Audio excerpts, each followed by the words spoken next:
नमस्ते। तो कैसे हो आप सब? आप सभी का मेरे YouTube चैनल मीठी स्टडी क्लासेस में बहुत बहुत स्वागत है।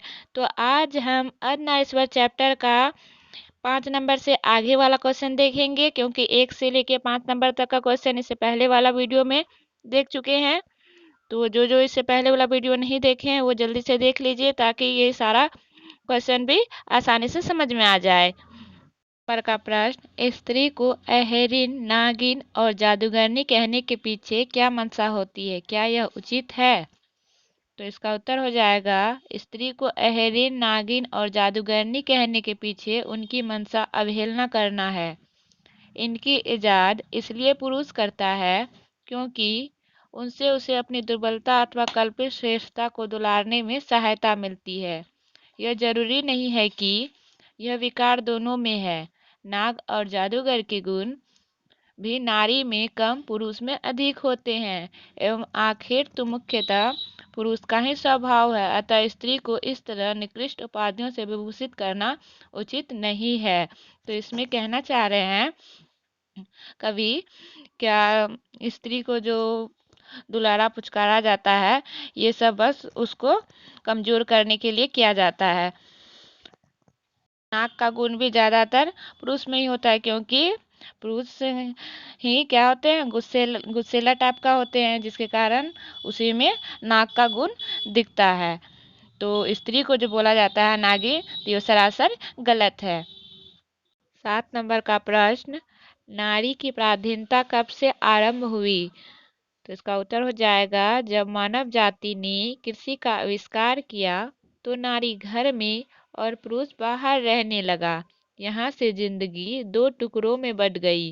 घर का जीवन सीमित और बाहर का जीवन निस्सीम होता गया, एवं छोटी जिंदगी बड़ी जिंदगी के अधिकाधिक अधीन होती चली गई। कृषि के विकास के साथ ही नारी की पराधीनता आरंभ हो गई। हाँ, तो 8 नंबर में है, प्रसंग स्पष्ट करे। प्रत्येक पत्नी अपने पति को बहुत कुछ उसी दृष्टि से देखती है जिस दृष्टि से लता अपने वृक्ष को देखती है। तो ये पंक्ति दिया हुआ है, तो पंक्ति जब दिया रहे तो उसको इस तरह से लिखा जाता है, यानी कि ये जिससे लिया गया है लेखक का नाम लिखेंगे, और ये जिस कहानी निबंध से लिया गया उसका नाम लिखेंगे। तो लिखेंगे इसको इस तरह से, प्रस्तुत पंक्तियां रामधारी सिंह दिनकर के निबंध अर्धनारीश्वर से ली गई है।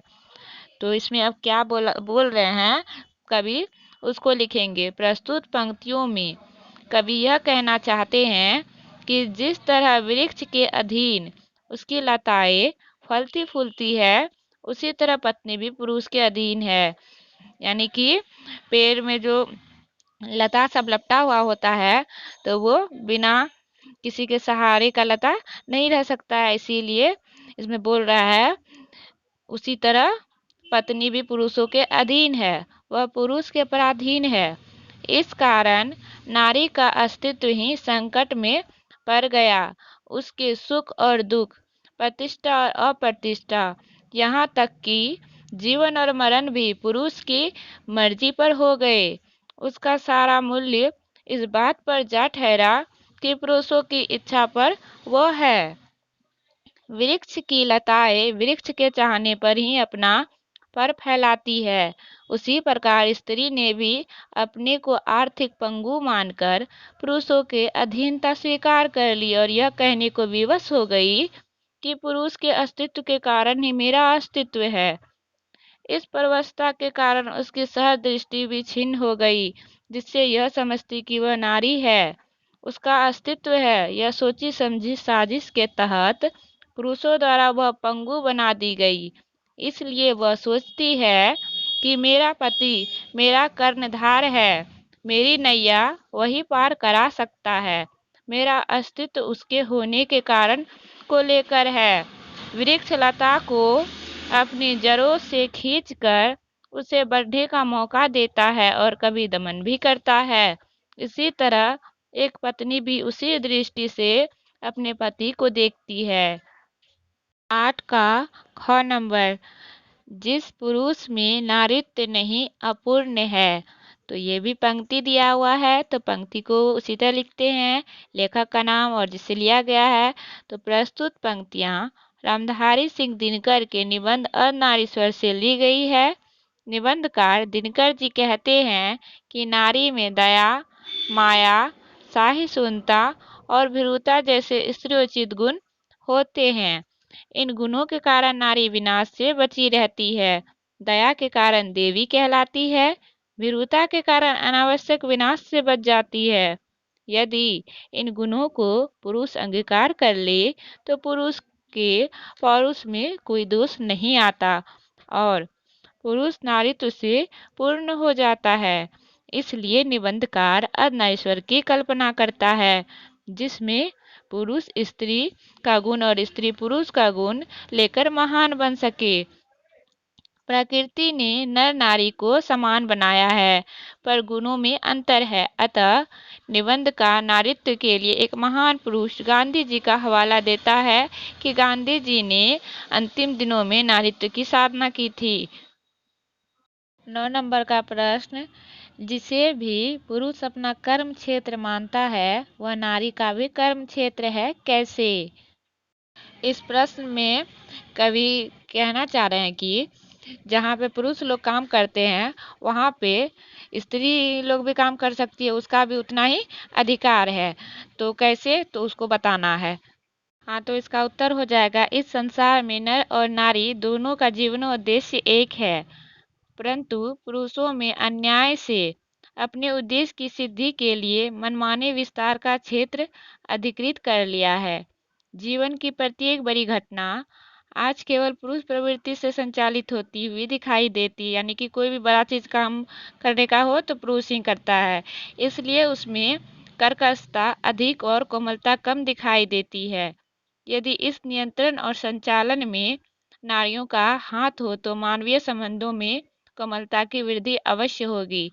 यानी कि पुरुष लोग काम कर रहा है और उसमें महिला लोग साथ दे देगी तो काम में भी आसानी हो जाएगा और हल्का होगा करने में। जीवन यज्ञ में उसका भी अपना हिस्सा है और वह हिस्सा घर तक ही सीमित नहीं, बाहर भी है। आज नारियों को हर क्षेत्र में कार्य मिल रहा है और उसे वे बड़ी जिम्मेदारी से उतनी ही मजबूती के साथ करती है जितने कि पुरुष। यदि पुरुष अपना वर्चस्ववादी रवैया कम करे तो यह संभव है।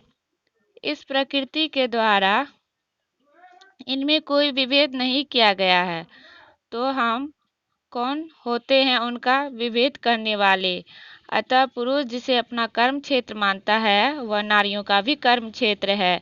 यानी कि कह रहे हैं कि जहाँ पे पुरुष लोग काम करते हैं वहाँ पे भी नारी लोग को काम करने का अधिकार है। इससे क्या हो जाएगा, पुरुष का काम भी आसानी से हो जाएगा जब दोनों आधा आधा काम को बांट लेंगे तो इससे पुरुष का गुस्सा प्रवृत्ति जो है वो भी कम हो जाएगा, वो उसमें भी कोमलता आ जाएगा। 10 नंबर का प्रश्न, अर्धनारीश्वर निबंध में दिनकर जी के व्यक्त विचारों को सार रूप में प्रस्तुत करें। तो इसको इस तरह से लिखेंगे, दिनकर अर्धनारीश्वर निबंध के माध्यम से यह बताते हैं कि नर नारी पूर्ण रूप से समान है एवं उनमें से एक के गुण दूसरे के दोष नहीं हो सकते। अर्थात नरों में नारियों के गुण आए तो इससे उनकी मर्यादा हीन नहीं होती बल्कि उसकी पूर्णता में वृद्धि होती है। दिनकर को यह रूप कहीं देखने को नहीं मिलता है, इसलिए वे निराश हैं। उनका मानना है कि संसार में सर्वत्र पुरुष है और स्त्री स्त्री। वे कहते हैं कि नारी समझती है कि पुरुष के गुण सीखने से उसके नारीत्व में बट्टा लगेगा। इसी प्रकार पुरुष समझता है कि स्त्रियोचित गुण अपना कर वह स्त्रीण हो जाएगा। इस विभाजन से दिनकर दुखी हैं। यही नहीं, भारतीय समाज को जानने वाले 3 बड़े चिंतकों रविंद्रनाथ, प्रेमचंद और प्रसाद के चिंतन से भी दुखी हैं। दिनकर मानते हैं कि यदि ईश्वर ने आपस में धूप और चांदनी का बंटवारा नहीं किया तो हम कौन होते हैं आपसी गुणों को बांटने वाले। वे नारी के पराधीनता का संक्षिप्त इतिहास बताने के संदर्भ में कहते हैं कि पुरुष वर्चस्ववादी तरीके अपनाकर नारी को गुलाम बना लिया है। जब कृषि व्यवस्था का आविष्कार किया, जिसके चलते नारी घर में और पुरुष बाहर रहने लगा, यहाँ से जिंदगी दो टुकड़ों में बट गई। नारी पराधीन होकर अपने समस्त मूल्य भूल गई, अपने अस्तित्व की अधिकारिणी भी नहीं रही। उसे यह लगने लगा कि मेरा अस्तित्व पुरुष के होने को लेकर है। समाज ने भी नारी को भोग्य समझकर उसका उपभोग किया। वसुंधरा भोगियों ने नारी को आनंद की खान मानकर उसका जी भर उपभोग किया। दिनकर मानते हैं कि नर और नारी एक ही द्रव्य की ढली दो प्रतिमाएं हैं। जिसे पुरुष अपना कर्म क्षेत्र मानता है, वह नारी का भी कर्म क्षेत्र है। अतः अर्धनारीश्वर केवल इसी बात का प्रतीक नहीं है कि नारी और नर जब तक अलग हैं तब तक अधूरे हैं, बल्कि इस बात का भी है कि जिस पुरुष में नारीत्व की ज्योति जगे, बल्कि यह कि प्रत्येक नारी में भी पुरुष का स्पष्ट आभास हो। इतना देर तक मेरे साथ बने रहने के लिए बहुत बहुत धन्यवाद। वीडियो अच्छा लगा हो तो लाइक करें, कमेंट करें और ज़्यादा से ज़्यादा शेयर करें। और हाँ, सब्सक्राइब करना ना भूलें और बेल आइकन को भी दबा दीजिए ताकि मेरा न्यू वीडियो का अपडेट सबसे पहले आपके पास पहुँचे।